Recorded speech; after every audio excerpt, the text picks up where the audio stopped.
नवरात्रीच्या पावन पर्वावर अंबा मातेच्या भक्तांसाठी शहरातील वाहतूक व्यवस्था मोठा प्रश्न बनली आहे। रेल्वे पुलावरून वाहतूक बंद आणि मुख्य मार्ग रोखल्यामुळे भक्त मोठ्या प्रमाणात त्रस्त झाले आहेत। अमरावती शहरातील मालवीय चौक ते वालकट कंपाऊंड जाणारा मार्ग आणि जोशी मार्केटपासून श्याम चौक जाणारा मार्ग पूर्णपणे बंद करण्यात आले आहेत। राजकमल चौक पासून अंबा गेट कडे जाणारी वाहतूक देखील पूर्णपणे बंद असून येथे भक्तांसाठी विशेष पादचारी मार्ग तयार करण्यात आले आहे। पोलीस उपायुक्त संजय खताळे यांच्या निर्देशानुसार नवरात्री उत्सवात वाहतूक सुरळीत राहावी म्हणून शहरातील काही महत्त्वाच्या मार्गांवर बॅरिकेड्स आणि पोलीस बंदोबस्त तैनात करण्यात आला आहे।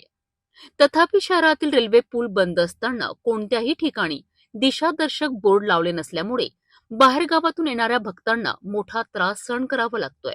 अनेक वाहने हमालपुरा रेल्वे स्थानक मार्गावरून पुलावर चढण्याचा प्रयत्न करतात, तर काही वाहन जयस्तंभ राजकमलच्या पुलावर चढतात आणि नंतर परत यावे लागते।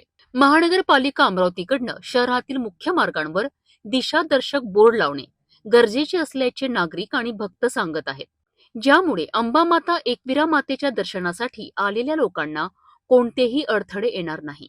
अमरावती शहरातील वाहतूक व्यवस्थेवर लक्ष ठेवणे आणि योग्य दिशादर्शन बोर्ड लावणे अत्यंत गरजेचे आहे। पोलीस प्रशासन आणि महानगरपालिकेच्या यंत्रणेकडून भक्तांसाठी सुरक्षित आणि सुरळीत प्रवासाची अपेक्षा आहे।